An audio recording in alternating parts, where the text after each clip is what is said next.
You g'day.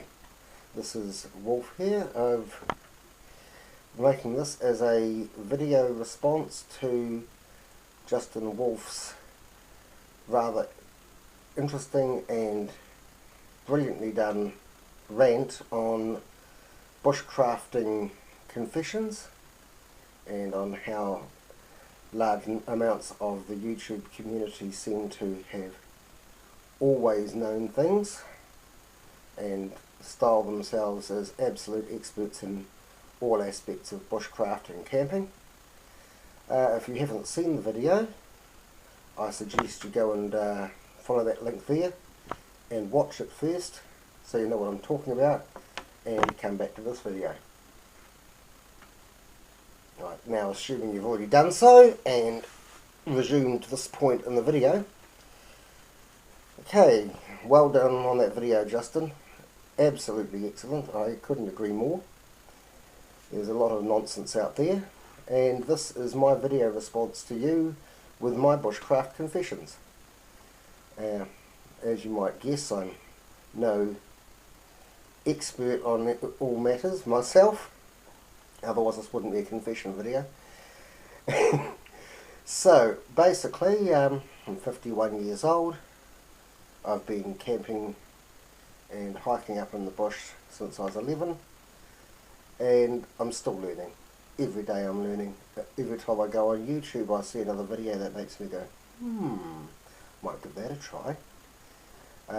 You mentioned fatwood. Well, I've never heard of that before until I came onto YouTube, and the reason for that is I live in New Zealand. I camp and tramp up in New Zealand's bush, which is a subtropical rainforest. It's heavy on ferns and New Zealand native trees such as totara, rimu, kauri, kahikatea,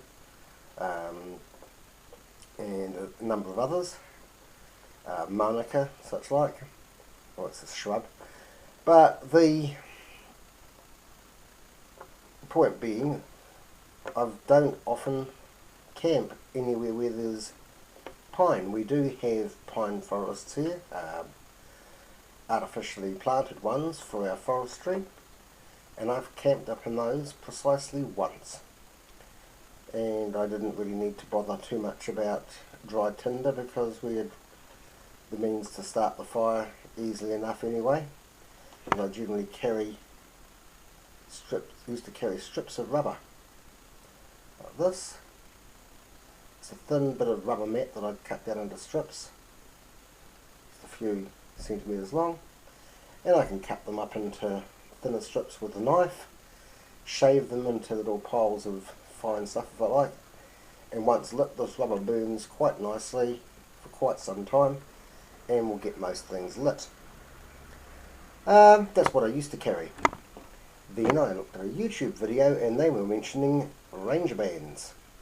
Basically strips of bicycle inner tube sliced up, and my goodness, they've got lots of lovely skills and uses for them. You can secure things with them, you can light fires with them, you can fix up things, cobble things together.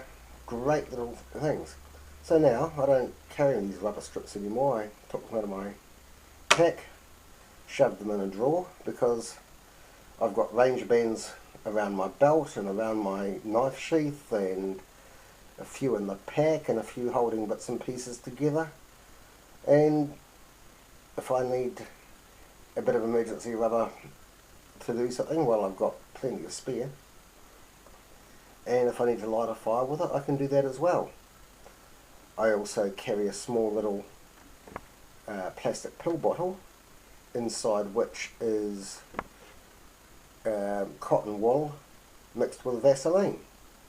Another idea that I got from a YouTube video, and I find that a decent strike with a fire steel gets that blazing, plonk a ranger band on top of that, and most things will light. So I don't need to worry too much about the likes of fatwood. And that, and the fact that I do know quite a large number of native woods that burn very easily, very well, native tinders that I've picked up over the years. But looking at the YouTube video, I saw these things about fat wood and I wondered what it was, and I found out that it was the inner core of pine, and I thought, oh yes, and people were saying how great it was, and I thought, yeah, just my luck, I wouldn't recognise it when I saw it. But thanks to the large number of YouTube videos showing it, on the one occasion when I managed to get hold of a piece of pine that had fat wood in the centre, oh look, that would be fat wood because this is pine, and there's that vaguely orangey material in the centre, and yes, it does burn quite nicely. But that wasn't something I knew all along.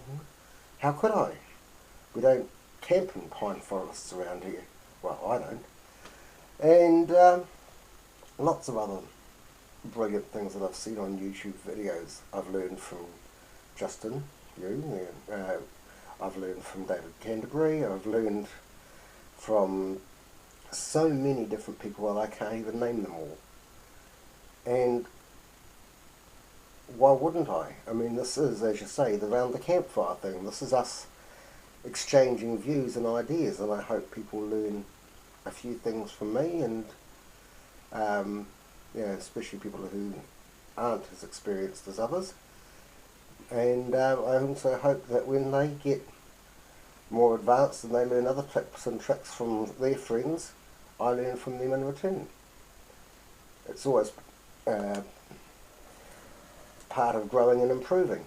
My camping equipment has evolved over the years as I've changed bits and pieces, got better things, modified things,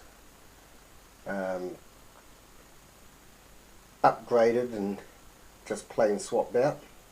And likewise my skills and my knowledge have also been upgraded and swapped about and changed as well. And that's all good, and I look forward to that happening for a very long time to come, because I don't intend on giving up on going into the bush, not for many, many years yet, despite the grey. And I'd hate to think that I know no more in 10, 20 years time than I do now.